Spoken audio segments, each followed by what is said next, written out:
यदि आप बिहार एसएससी का, रेलवे का या बीपीएससी शिक्षक भर्ती का या एसएससी का या स्टेट लेवल का कोई भी एग्जाम की तैयारी कर रहे हैं, तो आपके एग्जाम में डायरेक्ट एनसीईआरटी का जो है लाइन उठा करके एमसीक्यू क्वेश्चन बना करके दे दिया जाता है। तो इसीलिए जो आपको विज्ञान का जो है कंप्लीट 6 to 10th एनसीईआरटी लेकर के आए हैं आपके लिए।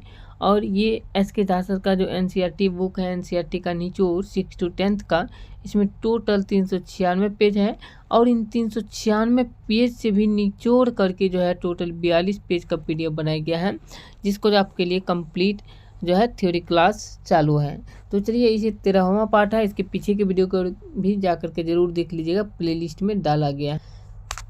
इससे पीछे के वीडियो में जो है आप लोगों को, और हम जो है यहाँ तक बता चुके थे कि पेज नंबर 23 तक को कंप्लीट कवर कर चुके हैं। टोटल 42 पेज नंबर तक का है निचोड़ आपके लिए, प्लेलिस्ट में जाकर के जरूर देख लीजिएगा वीडियो को।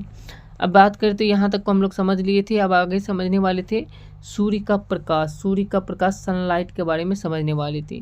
सूर्य का प्रकाश जो होता है यह 7 रंगों का मिश्रण होता है। 7 रंग एक साथ मिलकर श्वेत प्रकाश का निर्माण करता है, और यह घटना न्यूटन ने अपने डिस्क द्वारा साबित किया था। 7 रंगों के प्रिज्म के माध्यम से जो है यहाँ पे देख सकते हैं, एक प्रिज्म से ये श्वेत प्रकाश को गुजारा गया तो ये 7 रंगों में विभक्त हो गया था। इस तरीके से देख सकते हैं, यहाँ पे 7 रंग का नाम दिया गया है।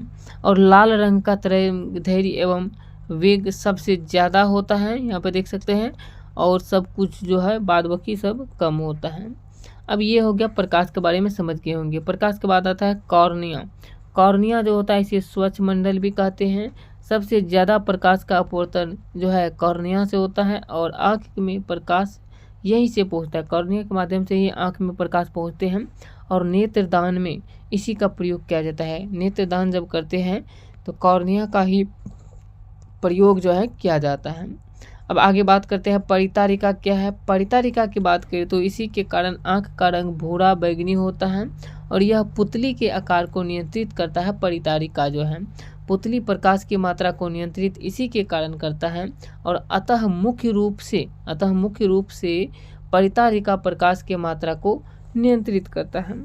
अब आगे आ जाता है अगला चैप्टर लेंस। लेंस के बारे में समझ लीजिए। लेंस जो होता है ये प्रोटीन का बना होता है, एक उत्तल लेंस होता है। यह प्रोटीन का बना एक उत्तल लेंस होता है, और उसका अपवर्तनांक सबसे अधिक होता है। उत्तल लेंस का अपवर्तनांक जो होता है लेंस का सबसे अधिक होता है। इसके बाद आ जाता है रेटिना। और रेटिना क्या है ये समझ लीजिए। रेटिना जो होता है यह आँख के पीछे स्थित होता है। यहीं पर प्रतिबिंब वास्तविक उल्टा एवं छोटा बनता है, यानी रेटिना पर किसी वस्तु का प्रतिबिंब। और रेटिना जो है इसमें 2 बिंदु होता है, एक होता है पित्त, दूसरा होता है अंध बिंदु। पित्त बिंदु और अंध बिंदु। अंध बिंदु पर धुंधला प्रतिबिंब एवं पित्त बिंदु पर साफ प्रतिबिंब बनता है। यहाँ पे देख सकते हैं कुछ, इसमें जो है 2 तरह की कोशिका होता है, क्षर एवं शंकु देख सकते हैं। क्षर जो होता है ये तीव्रता के लिए कम प्रकाश में सुग्राही, और दूसरा शंकु जो होता है रंग के लिए, इसमें तीव्र प्रकाश में सुग्राही होता है। नेत्र का व्यास कितना होता है, तो मानव नेत्र का जो व्यास होता है ये 2.3 सेंटीमीटर होता है। और तितली का नेत्र जो बना होता है, ये बना प्रतीत होता है, ये सहस्त्रों की नेत्र का प्रतीक होता है। अब आगे बात करते हैं, यहीं देख सकते हैं अगला चैप्टर हो जाता है संश्लेषित रेशे और प्लास्टिक। संश्लेषित रेशे और प्लास्टिक में बात करें तो प्लास्टिक के प्रकार जो होता है ये थर्मोप्लास्टिक होता है, थर्मोसेटिंग होता है। जिससे थर्मोप्लास्टिक में यह गर्म होने पर जो है आसानी से विकृत हो जाते हैं। उदाहरण के लिए पॉलीथीन या पीवीसी कोई चीज़ भी जो होता है। इसके बाद आ जाता है थर्मोसेटिंग। थर्मोसेटिंग जो होता है इन्हें एक बार ही सांचे में ढाल दिया जाता है। इन्हें उष्मा देकर गर्म नहीं किया जा सकता है। और उदाहरण के लिए बेकेलाइट, मेलामाइन, ये सब जो है थर्मोसेटिंग के उदाहरण हैं। अब आगे बात करते हैं, यहीं पे अगला चैप्टर शुरू हो जाता है, जिसका नाम यहाँ पे देख सकते हैं। सबसे पहले ये समझ लीजिए, कुछ दिया गया है प्लास्टिक, इस तरीके से दिया गया है। प्लास्टिक निर्मित वस्तुएं जो बनते हैं वो दिया गया है। अब अगला चैप्टर का नाम आ जाता है पदार्थ, यानी पदार्थ में जो है धातु और अधातु को, metal and non metal chapter. धातुओं के कुछ भौतिक गुण है, देख सकते हैं। ज़्यादातर धातुएं कमरे के तापमान पर ठोस अवस्था में होती है।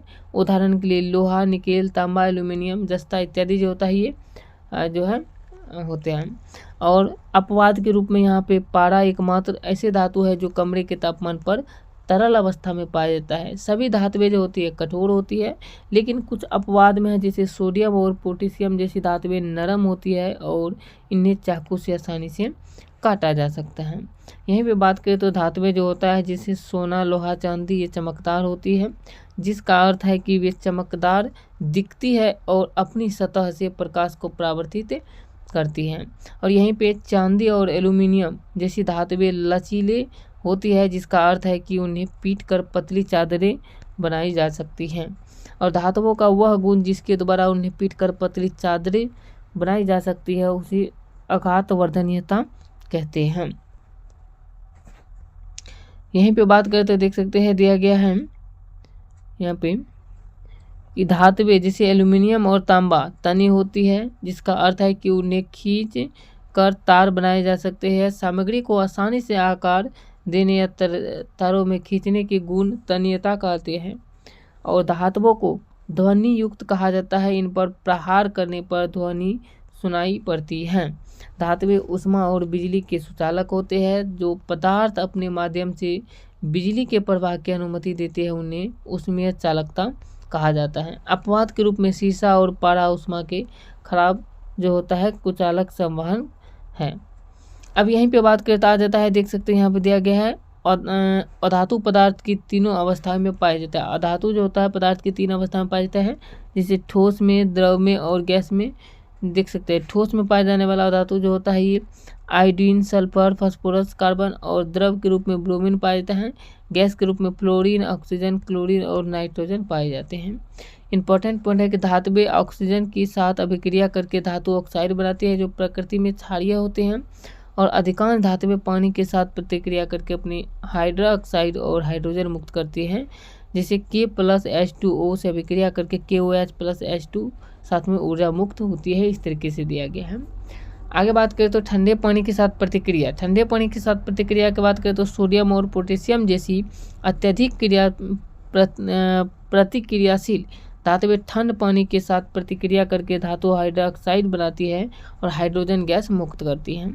एग्जाम्पल के लिए सोडियम और हाइड्रोजन सोडियम और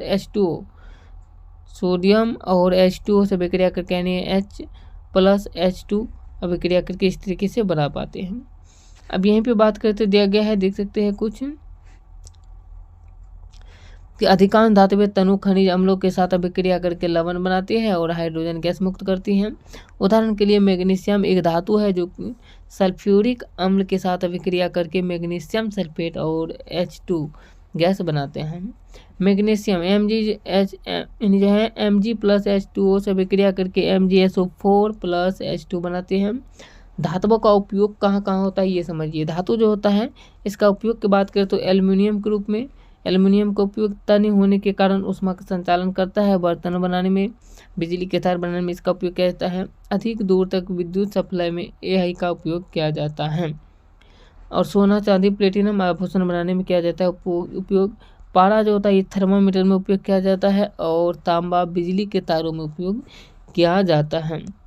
अब यहीं पे कुछ बात करते हैं, देख सकते हैं यहाँ पे अब आ जाता है अधातुओं के उपयोग। अधातु जो होता है इसका भी उपयोग है कुछ। अधातु के उपयोग में आ जाता है पहला, अधातुएं हमारे जीवन के लिए एक आवश्यक है, जिनमें सभी जीव सांस लेते समय O2 यानी ऑक्सीजन कार्बन डाइऑक्साइड के रूप में ग्रहण करते हैं।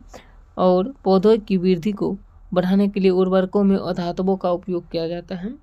जल शोधन में ब्लीचिंग पाउडर के रूप में क्लोरीन का उपयोग करके पटाखों में अधातुओं का उपयोग किया जाता है। उदाहरण के लिए फास्फोरस। और इसके साथ साथ आयोडीन एक अधातु है जिसका उपयोग जो होता है ये एंटीसेप्टिक करने में किया जाता है। दोस्तों इस वीडियो में इतना क्वेश्चन कवर किया और सारे के सारे इंपॉर्टेंट क्वेश्चन थे आपके एग्जाम में छपने वाले। अगर वीडियो अच्छा लगा तो वीडियो को लाइक कीजिए। मिलते हैं नेक्स्ट वीडियो में नए क्वेश्चन के साथ।